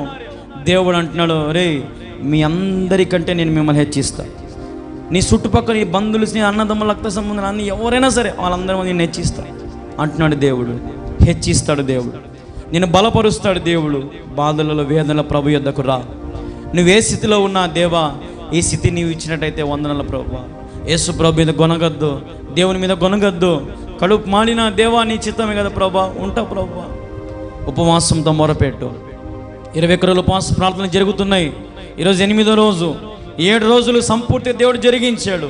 ఎన్నో అద్భుత సాక్ష్యాలు, ఎన్నో ఘనమైన సాక్ష్యాలు దేవుడు వినిపిస్తూ ఉన్నాడు. నాకు ఒక అక్క ఫోన్ చేసింది, అన్నయ్య ఇదిగో నేను 3 సంవత్సరాల నుంచి నేను ప్రెగ్నెన్సీ గర్భఫలం టెస్ట్కి పోతున్నాను. అడిగి పోయి రాగానే 1 నెల గర్భం ఉంటా ఉంది, మళ్ళీ పోతా ఉంది అన్నయ్య. మొదటి రోజు ఉపవాసకుడికి నేను నీతో పాటు ఉపవాసాన్ని ప్రార్థన చేశాను అన్నయ్య. 2వ రోజు హాస్పిటల్కి పోతే డాక్టర్ అన్నాడు, నువ్వు నీ గర్భం నిలబడింది, ఈ తిండి తిను అని చెప్పి డాక్టర్ రాసి పంపించాడంట. హల్లెలూయా. మొదటి రోజు ఉపవాసకుడికే ఎంత అద్భుతాలో చూడండి. నీ జీవితంలో దేవుడు అద్భుతాలు జరిగిస్తాడు. అయితే ఆయన పాదాల చెంతకు రా. చనిపోతున్న వారిని దేవుడు లేపాడు. దయ్యములు పట్టిన వారిని దేవుడు విడిపిస్తున్నాడు. రోగులను, వ్యాధులలో, బాధలలో, కష్టాలలో, కడగలలో వారిని దేవుడు సంతోష నింపుతూ ఉన్నాడు. నేను పాస్టర్ మేరీ ఇద్దరం కలిసి కారులో పోతా ఉంటే మాతో పాటు మరియమ్మ గారు మాతో పాటు కారులో కూర్చొని టౌన్కి వచ్చారు. ఆంధ్రయ్య గారి మరదలు. కూర్చున్నప్పుడు నేను అడిగిన, అమ్మ మీకు ఎట్లా ఉంది, పర్ణశాలకు వచ్చినప్పటి నుంచి మీ స్థితిగతులు ఎలాగున్నాయి, మీరు బాగున్నారా అంటే ఆమె అనింది, ముందు కంటే ఇప్పుడు మేము చాలా లక్షణంగా ఉండవు నాయనా అనింది. హల్లెలూయా. మీకు ఎక్కడ దొరుకుతుంది సంతోషం అంటే, సత్యం ఎక్కడ ఉంటే అక్కడ మీకు సంతోషం, సత్యం ఎక్కడ ఉంటే మీకు అక్కడ ఆనందం, సత్యమైన దేవుడు ఎక్కడ నిలబడితే అక్కడ మీకు క్షేమము, ఆదరణ. హల్లెలూయా, హల్లెలూయా. నీతిమంతుల చుట్టూ ఆయన దేవదూతలు కాపుగా పెట్టే దేవుడు మన దేవుడు. నీతిమంతుల చుట్టూ ఆయన రక్తాన్ని ప్రోక్షించి సంరక్షించే దేవుడు మన దేవుడు. అపవాది శక్తులు మనల్ని ఏం చేయలేవు, నరమాత్రులు మనల్ని ఎవరేం చేయలేరు. దేవుడు అనుకుంటేనే పడేయాలి మనల్ని, అంతేగాని మనుషులు అనుకుంటే మనల్ని ఎవరు కూడా పడేయలేరు. దేవుడు ఒకసారిని హెచ్చించాడంటే మనుషులు ఎవరిని ఇంకా పడేయరు. కాబట్టి ప్రతి దేవుని బిడ్డలారా, ఈరోజు నుంచి దేవుని మీద ఆధారపడండి. సామెతలు 3వ అధ్యాయం 26వ వచనం గమనించండి. సామెతలు 3వ అధ్యాయం 26వ వచనం, యెహోవా నీకు ఆధారమగును, నీ కాళ్ళు చిక్కబడుకున్నట్లు ఆయన నిన్ను కాపాడును, మేలు చేయట నీ చేతనైనప్పుడు దాని పొందదగిన వారికి చేయకుండా ఏందంటమ్మా, వెనుక తీయకుము. హల్లెలూయా, హల్లెలూయా. మేలు చేయుట నీ చేతనైనప్పుడు నువ్వు చేతనైతే నీ పొరుగు వానికి సహాయం చేయి. దాని అర్థం, ఇంకొక అర్థం ఏంటంటే, చేత కానప్పుడు సైగ్గా ఉండు అని అర్థం. అర్థమైంది చెప్పేది? దేవుని వాగ్దానం, దేవుడు చెప్పే మాట మీకు అర్థమైందా? మేలు చేయుట నీ చేతనైనప్పుడు దాన్ని పొందదగిన వారికి చేయకుండా వెనుక తీయద్దు. ఒకవేళ నీకు మేలు చేయడం చేత కాలేదా, చేతులు కట్టుకొని గమ్మునుండు, గుంతలు తీయద్దు. అదట్టనే ఇదట్టనే కదా. దయచేసి మేలు చేయగలిగితే మేలు చేయండి, మేలు చేయలేకపోతే చేసేవారిని చేయండి. దాని పై వచనమే దేవుడు అంటున్నాడు కదా. ఏమున్నాడు దాని పై వచనం గమనించండి. యెహోవా నీకు ఆధారమగును, నీ కాలు చిక్కబడుకున్నట్లు ఆయన నిన్ను కాపాడునంట. హల్లెలూయా, హల్లెలూయా. ఇప్పుడు ఒక ట్రైన్ పోతా ఉందనుకోండి అమ్మా, ట్రైన్ పోతా ఉంది. ట్రైన్ కింద ఏముంటాయి? పట్టాలు ఉంటాయి. పట్టాలు ఒక్కోసారి 2 జతలు ఉంటాయి. అక్కడ పొరపాటున మనం కాలు పెట్టినాం అనుకోండి, ఉదాహరణకి ఎక్కడో లైన్ మాస్టర్ అక్కడ కూర్చొని బటన్ ఒత్తుతానే మన కాలు దాన్ని ఇది ఇరుక్కుపోయింది అనుకోండి. ఉదాహరణకి ట్రైన్ ఎదురుగా వస్తూ ఉంది, నీ కాలు ఇరుక్కుపోయింది. నువ్వేమనుకుంటావు అప్పుడు? ఏమనుకుంటాము అప్పుడు? మన బతుకింగా అయిపోయింది, మనల్ని కాపాడేవాడు ఎవడు లేడు. చావు మనకు ఎదురుగా వస్తూ ఉంటే మన గుండెల్లో భయం. పొరపాటున ఎవరన్నా చూసి బటన్ ఒత్తగా నీ కాలు వచ్చిందనుకో గడ్డకు, అప్పుడు నీ ఫీలింగ్ ఎట్లుంటుందమ్మా? నాకు దేవుడు పునర్జన్మించాడు, హల్లెలూయా, నాకు దేవుడు మరొక జీవితం ఇచ్చాడు. అట్లా దేవుని నేను ఎన్నిసార్లు కాకపోయినా ఆలోచన చేయి. చావు కాడికి పోయిన నిన్ను ఎత్తుకొని దేవుడు తెచ్చి మళ్ళా మందులను కూర్చిపెడితే, దేవునికి కృతజ్ఞత లేకుండా, దేవుని సన్నిధిలో నీవు విశ్వాసము చూపించకుండా, దేవుని రాకడకు, దేవుని రాజ్యంలో నీవు నిరీక్షణ లేకుండా నువ్వు బ్రతుకుతూ ఉంటే దేవుడు బాధపడ్డా? అనవసరంగా నిన్ను కాపాడినారా నేను కళ్యాణ్, నువ్వు ఆ రోజు చచ్చిపెట్టినా బాగుండరా, అనవసరం నిన్ను కాపాడినారా నేను, ఎన్ని మేలు చేసినారా నీకు కృతజ్ఞత లేదురా అని దేవుడు బాధపడ్డా? ఒక తల్లి అంత బాధపడుతుంది. ఒరే నేను అనవసరం కన్నారా, నేను నా సావుకు తగ్గించి నేను కన్నానరా నేను, ఈరోజు నా తల్లి శోకం నువ్వు అనుభవిస్తావురా నువ్వు అని అంటదా తల్లి? మరి నేను పిండముగా ఉన్నప్పుడే దేవుని మీద ఎరిగినవాడు ఆయన ఎంత వేదన పడతాడు నాకు ఆలోచన చేయండి, ఎంత కన్నీరు పెడుతున్నాడో ఆలోచన చేయండి. అయినప్పటికీ నా కృప నిన్ను విడిచిపోదు. హల్లెలూయా, నా కృప నిన్ను విడిచిపోదు. నువ్వు ఎన్ని దేవునికి బాధ కలిగించినా, నువ్వు ఎన్నిసార్లు దేవునికి సిలువ వేసినా, నీ ఆచారాలు పద్ధతులు లోకంలో మా పెద్దలు చెప్పినారు, పూర్వకాలం నుంచి వచ్చింది, ఇవన్నీ చేయాల్సిందే అని దేవునికి ఎంత బాధ కలిగించినా దేవుడు అంటాడు నా కృప నీకు. ఈరోజు దేవుడు చెప్పినట్టు బ్రతకండి. బలులు అర్పించట కంటే మాట వినుట శ్రేష్టం. మాట చాలా విలువైనది. ఈరోజు నువ్వు ఏదైనా మాట ఇచ్చావా దేవుని సన్నిధిలో, మాట నిలబెట్టుకో. ఒక రోజున ఒక సంఘంలో ఒక సేవకుడు ప్రసంగం చెప్తా ఉంటే ఒక రోగి వచ్చాడంట. రోగి వచ్చి సంఘంలో కూర్చున్నాడంట. ప్రార్థన అంతా అయిపోయిందంట. అయిపోగానే పాస్టయ్య ఇదిగో నాకు ఈ వ్యాధి ఉంది, ఈ వ్యాధి పోవాలని ప్రార్థన చేయి పాస్టయ్య. ప్రార్థన చేస్తాడంట పాస్టర్య్య, ప్రత్యేకంగా నూనె పోసి ప్రార్థన చేస్తాడంట. పాస్టర్య్య, ఇదిగో రేపు నేను హాస్పిటల్కి పోతా ఉన్నా, నాకు కానీ నార్మల్ రిపోర్ట్ వస్తే నీకు నేను 12 ప్యాకెట్లు బియ్యం తెచ్చి ఇప్పేస్తా దేవుని మందిరానికి అన్నాడంట. హాస్పిటల్కి పోయినాడంట, నార్మల్ రిపోర్ట్ వచ్చిందంట. అటు చట్టింగా ఊరికి పోయినాడంట. ఊరికి పోయినాడంట. సేవకుడేమో ఎదురు చూస్తూ ఉన్నాడు. దేనికోసం? బియ్యం కోసం కాదు, మంచి వార్త చెప్తాడని, నార్మల్ రిపోర్ట్ వచ్చిందని చెప్తాడని మంచి వార్త ఎదురు చూస్తూ ఉన్నాడు. కానీ ఆ మనిషి అటు ఊరికి వెళ్ళిపోయాడు. అది దేవునికి మనం మోసం చేసినట్టు కదా, దేవుని ముక్కుబడి మనం దొంగతనం చేసినట్టు కదా, దేవుని సొమ్మును మనం దొంగతనం చేసినట్టు కదా. నిజమే చెప్తున్నాను, మనమందరము దొంగలమే. మీరు బాధపడండి, నేను కూడా దొంగనే, అందరం దొంగలమీడ. దశభాగం ఇస్తున్నావు నువ్వు దేవునికి 1000 రూపాయలు ఇస్తే 100 రూపాయలు దేవుందని పక్కన పెడుతున్నావా? మరి ఎట్లా నువ్వు నీతిమంతుడు అవుతావు? దేవునికి ఇచ్చే రాబడిలో ఇది దేవునిది, దేవునికి ఇచ్చే ఇంట్లో ఇదో దేవా, ఇదో ఈ ఇండ్లంతా నీ సొత్తు అని కుటుంబ ప్రార్థన పెట్టించుకొని ఇవన్నీ మనం జరుగుతూ ఉన్నాయా? లేవు. దేవుడేమో మనకి ఇండ్లు ఇవ్వాలా, దేవుడేమో మనకు కారు ఇవ్వాలా, దేవుడేమో సాగు బతుకుంటే మనకు ప్రాణం పెట్టాలా. నువ్వు మాత్రం దేవునికి ఇంత మీల్స్ తింటాం. దేవుని కాడ ఆత్మీయమైన వర్షం, ఆత్మీయమైన మాటలు ప్రతి వారం ప్రతిరోజు వచ్చాము, వాక్యం వింటాం, పోతాం, కడుపు నిండుతో దేవుడు పెడతాడు మనకు. కానీ బిల్లు కట్టడానికి మనసు రాదు కదా, బిల్లు కట్టడానికి మనసు రాదు. ఈరోజు దేవుడు అంటున్నాడు, ఎంత తింటావో అంత కక్కాల మనం. దానికంటే నువ్వు కక్కితే, దానికంటే నువ్వు ఎక్కువ పెడితే అది 10 మందికి ఉపయోగపడుతుంది. హల్లెలూయా, హల్లెలూయా. ఈరోజు దేవుని సన్నిధిలో చేరిన మీరందరూ, నేనైనా ఎవరమైనా సరే, దేవుని సొమ్మును దొంగలించద్దు. సంతోషంగా ఏమవుతుందమ్మా, ఒక 10 తీసి పక్కన పెడితే రేపు దేవుడు వచ్చి అడుగుతాడు, ఒరే నేను నీకు ఇంత డబ్బులు ఇచ్చి నా కోసం ఏం చేసాను అంటే నువ్వు లెక్క చెప్పుకో దేవుని దగ్గర. అంతమంది మధ్యలో దేవుని పరుగు పోతా నీకు. అదేదో ఇప్పుడే పోతే 10, 20, 50, 100 ఒక పక్కన ఒక డబ్బాలు పెట్టు. నెలా పొద్దు మొదటి వారం తెచ్చి దేవుని సన్నిధిలో పెట్టాయి.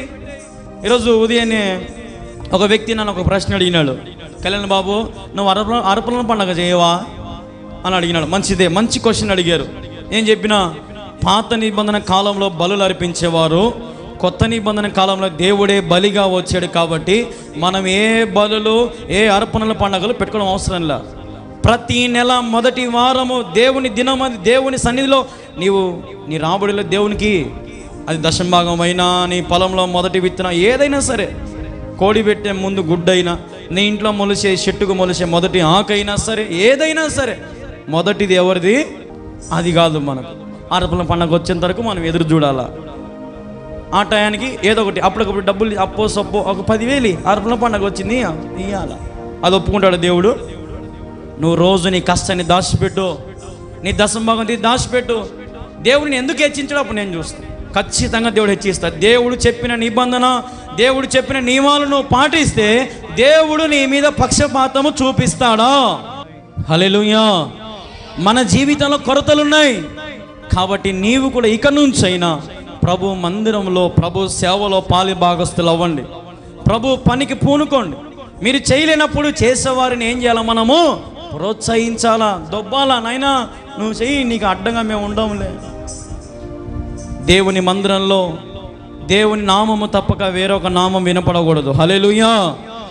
ఎంత గొప్ప పాస్టర్నైనా, నిన్న దినమున మేము ఫోటో ఫ్రేమ్ చేయించుకుందామని పోయినాం. పోతే ఆడ మాదొక ఫోటో డిజైన్ చేస్తూ ఉన్నాడు ఎడిటింగ్ చేసే అబ్బాయి. నేనేది అబద్ధాలు చెప్పుకోను, వాస్తవంగా చెప్తున్నా. నాది, నా భార్యది, పాపది, ముగ్గురిది ఒక ఫోటో, ఫ్యామిలీ ఫోటో షాప్లో ఏదో చేస్తూ ఉన్నాడు ఆ అబ్బాయి. అడుగుతాను, నేను పక్కన నేను టీ షర్ట్ వేసుకొని మామూలు ప్యాంట్ వేసుకొని నిలబడుకొని ఉన్నా. కళ్యాణ్ బాబు అయినా అన్నాడు. కళ్యాణ్ బాబు ఇటు చూశాను, నా దిక్కు నేను కాదులే అనుకున్నాడు. ఎందుకు ఆడనేటాడు లేను, నేను టీ షర్ట్ వేసుకొని మామూలుగా పోయినా. నాకు ఎంత సంతోషం కడుపులో నిండిపోయిందంటే, నా ఫోటో చూసి కళ్యాణ్ బాబు అయినా అన్నాడంటే ఇంకా నాకు ఇది జాలదా? ఇంకా దేవుడు నా జీవితానికి ఇంకేమి ఇవ్వాలి నాకు? అప్పుడు పక్కనోడు చూసి ఈయనే ఆయన అన్నాడు. చూసి బాబు మీ వాక్యాలు యూట్యూబ్లో వింటూ ఉంటాం బాబు, మేము కూడా మా ఇంట్లో టీవీ కనెక్షన్ వింటూ ఉంటాం బాబు. ఏంది బాబు ఇంత సింపుల్గా వచ్చినారు మీరు?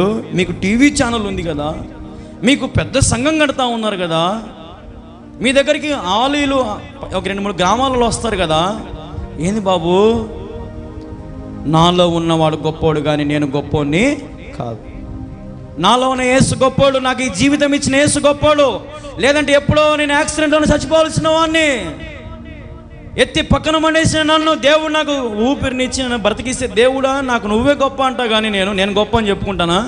చెప్పుకోను. నేను ఈ మందిరం ఎవరిది అంటే యేసయ్యదే. యేసు ప్రభు నిర్మిస్తున్నటువంటి ఈ సుందరమైన నగరం, యేసయ్య నిర్మిస్తున్నటువంటి బలమైన సన్నిధిది. కాబట్టి దేవుని కోసం పోరాడదాం, దేవుని కోసం బ్రతుకుదాం. దేవునిని హెచ్చిస్తాడు, దేవునిని బలపరుస్తాడు. మాకు ఫ్రేమ్కి అంతా డబ్బు తీసుకున్నాడు కానీ ఫోటోకి డబ్బులు తీసుకోలే. చాలదా? కాకపోతే నాకు ఇప్పుడు కానికి ఇచ్చినట్టు కాదు, నేను చెప్పింది మీకు అర్థమైందా? ఫ్రేమ్కి మాత్రమే డబ్బు తీసుకున్నాను నా దగ్గర, ఫోటోకి డబ్బులు తీసుకోలే. ఇంకొకసారి కూడా నేను దానమయ్య గారు ఈ చర్చి ప్లాన్ కోసమని ఒక చోటికి పోయాం. అక్కడికి పోతే ఆయన కూడా సేమ్ అదే మాట అన్నాడు, బాబు నాకు మీ దగ్గర నుంచి ₹1 వద్దు. ఆడ బోర్డు మీద చూస్తే 12,000 ఉంది.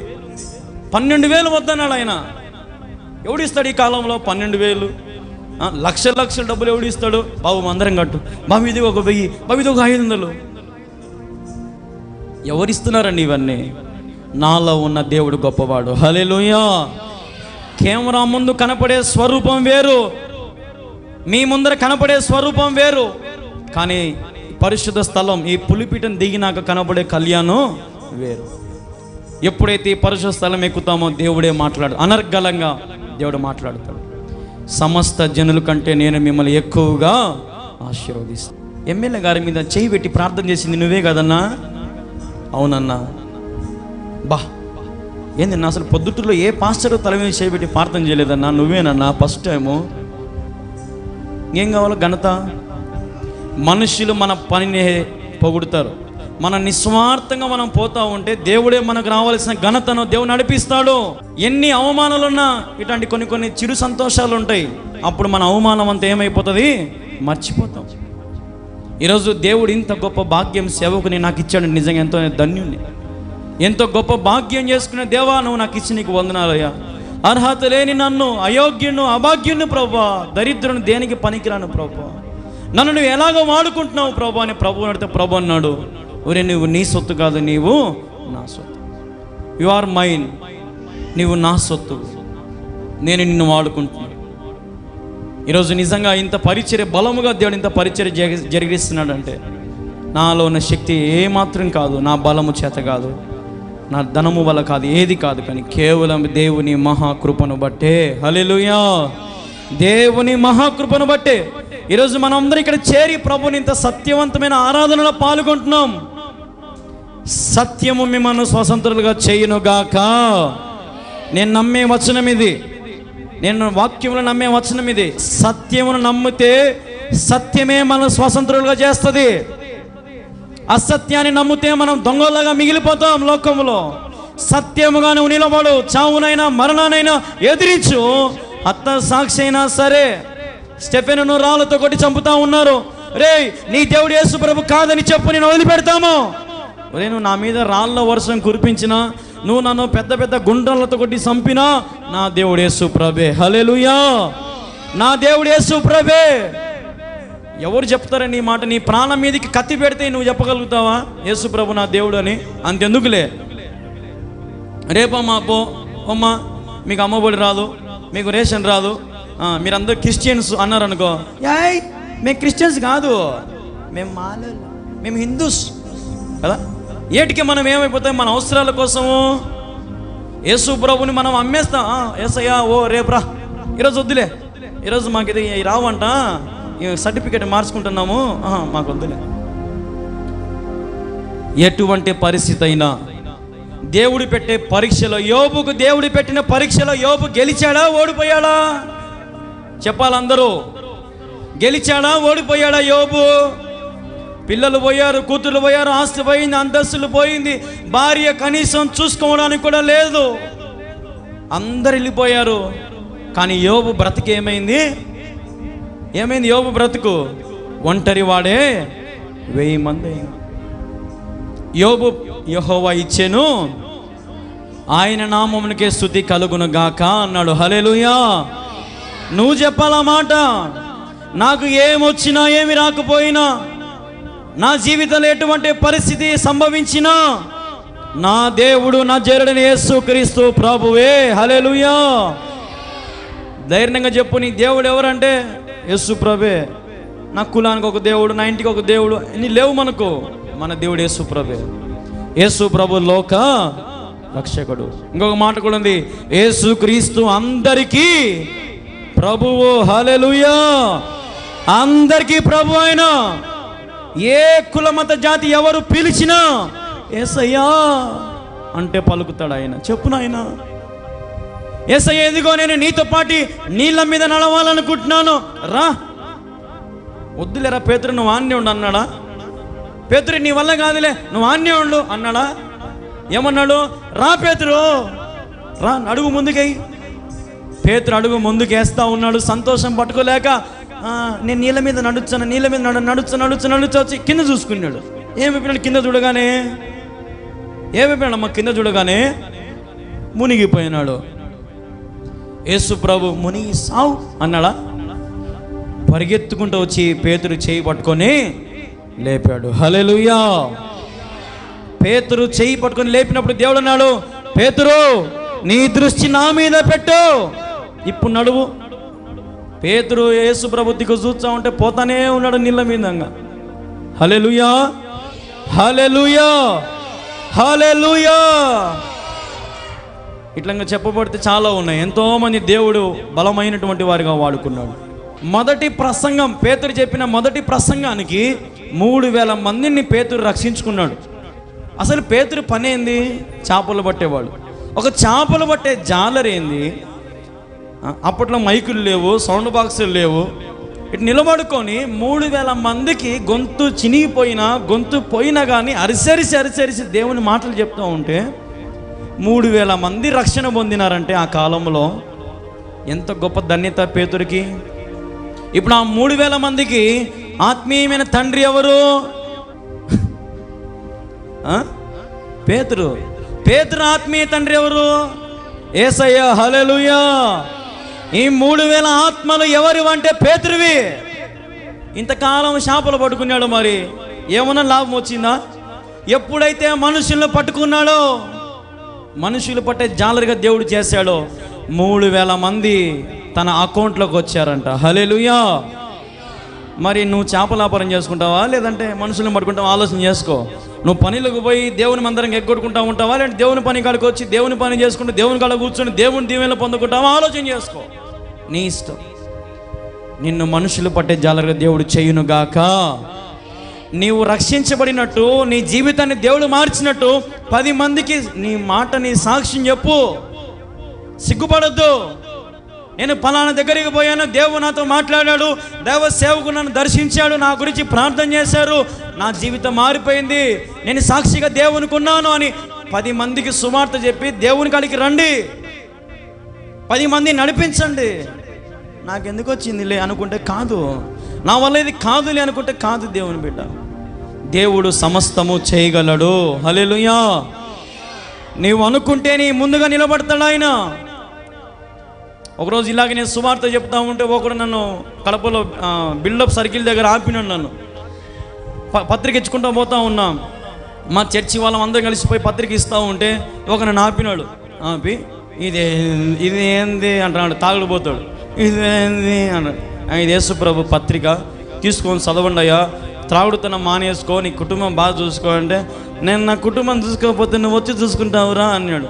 ఓయమ్మ ఏం స్వామి ఇట మాట్లాడాడు. పక్కకు పోతా అంటే ఇంటాను నీతో మాట్లాడాలా అన్నాడు. ఏం చెప్పు సార్, నేనే దొరికినా ఇంకా బలి చచ్చిపోయి పొద్దునుకొని ఇంకా పోయి నిలబడుకొని చెప్పోయా ఎందుకు వచ్చింది, తాడుపోతాను కదా, ఏం చెప్పినా మనకి ఏం ఎక్కుతుందో మైండ్, కానీ పక్కకి వెళ్ళిపోయింది. ఈరోజు మనం కూడా అటువంటి వాళ్ళు ఎదురైనప్పుడు, అప్పుడంటే నాకేదో తెలుసో తెలియక పక్కకు పోయినా, మనం మాత్రం ఆన్నే కూర్చొని వాడిని సాధించాలా, వాని మొత్తం అంతా దిగిపోవాలి యేసు నామములో. హల్లెలూయా. వాని పిచ్చి ఇడిచిపోవాలాడికి. మనం వేసే ఇంజక్షన్ ఎట్లుండాలంటే వాని రోగం మానిపోయి, నాకు ఈ ఇంజక్షన్ ద్వారా బాగైంది, ఈ ఇంజక్షన్ పేరు యేసయ్య అనాల వాడు. ఎవరైనా సరే, ఏ కుల మత జాతి అయినా సరే, పెద్ద పెద్ద కులస్తులు యేసుప్రభు నమ్ముకుంటున్నారు, పెద్ద పెద్ద మతస్థులు యేసుప్రభు నమ్ముకుంటున్నారు. నిన్న నాకు 2 ముస్లిమ్స్లు ఫోన్ చేసినారు. షేక్ పైదా అని ఒక ఆమె, ఇంకొక ఆయన ఎవరో భాష అని ఒక ఆయన ఎవరో చేసినాడు. ఇద్దరు ముగ్గురు చేశారు ముస్లిం సోదరులు. అన్న మా కుటుంబం యేసు ప్రభువుని నమ్ముకున్నాం అన్న. ఆచార్యులు ఫోన్ చేశారు నా కర్నూలు నుంచి, బ్రహ్మయ్య ఆచార్య అని, చంద్ర ఆచార్య అని ఆచార్యులు ఫోన్ చేసిన వాళ్ళు ఉన్నారు, బ్రాహ్మణ్స్ ఫోన్ చేసిన ఉన్నారు. ఇట్లా ఎంతోమంది యేసు ప్రభువుని నమ్ముకుంటున్నారు ఈ రోజున. ఎందుకంటే మన దేవుడు సత్యవంతమైన దేవుడు. హల్లెలూయా. కాబట్టి నీ కుటుంబంలో ఏ బాధ, ఏ వ్యాధి, చింత ఉన్నా ప్రభుకు అప్పగించి నువ్వు ఊరుక ఉండు. యుద్ధం జరిగించేవాడు ఆయనే, నీ పక్షం నిలబడి నీకు సహాయం చేసేవాడు ఆయనే. ఆయన కోసము నీవు నిలబడితే ఆయన తన సైన్యము నీ కోసం నిలబెడతాడు. హల్లెలూయా.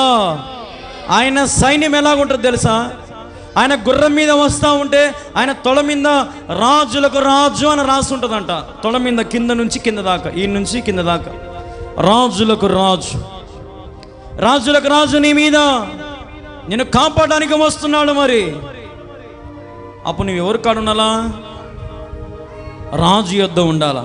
ఇస్కరియోతు యూదా రాజుని నమ్ముకున్నాడు, యేసయ్యతో పాటే ఉన్నాడు, యేసు ప్రభుతో పాటే శిష్యరికం చేశాడు, యేసు ప్రభుతో పాటే అన్నీ ఉన్నాడు. కానీ యేసు ప్రభు లాస్ట్కి ఏం చేసినాడు? 30 వెండి నాణ్యాలకు అమ్మేసినాడు యేసు ప్రభుని. అదో పలానా సాటు ఉన్నాడు యేసు ప్రభు, పోయి పట్టుకోపోండి. నాకెంత ఇచ్చావు యేసు ప్రభు? యాండే చెప్తే 30 వెండి నాణ్యాలు ఇచ్చా. అమ్మా వెండి నాణ్యాలు 30? చెప్తా యేసు ప్రభు అన్నాడు. డబ్బు చేతిలో పడగానే యేసు ప్రభు అన్నాడు, పోండి పట్టుకోపోండి. ఆ డబ్బులు తీసుకొని పోతా పోతా పోతా ఉంటే, ఆ డబ్బు ఎందుకు తీసుకున్నానా నేను, ఎందుకు ఈ పని చేసినా, మళ్ళా మనసులో ఒక భయంకరమైనటువంటి అనుభవం మనసులో ఏంది, నేను యేసు ప్రభుని నమ్మేసిన, యేసు ప్రభుతో పాటు ఉండి యేసు ప్రభుతో పాటు అన్నీ చేసిన నేను యేసు ప్రభుని నమ్మేయడం ఏంది అని తన ఆ 30 వెండి నాణేలు తీసిట పారేసి ఊరేసుకొని చచ్చిపోయాడంట. ఏం వేసుకొని? ముందు రోజు వరకు ఎవరు శిష్యుడు ఆయన? యేసు ప్రభు. ఏం దేవుడు ఆయన? యేసు ప్రభు శిష్యుడైనటువంటి ఇస్కరియోతు యూదా మరణము ఒక ఉరి. ఈరోజు నీవు నేను కూడా యేసు ప్రభుని ఇప్పటికి నువ్వు అప్పగిస్తున్నావేమో, యేసుక్రీస్తుని ఇప్పటికి నువ్వు బాధ పెడుతున్నావేమో, నీ చేష్టల చేత, నీ పనుల చేత, నీ మాటల చేత, నీ నడవడిక చేత, నీ క్రియల చేత. నీ జీవితం ఏమవునో ఆలోచన చేయి.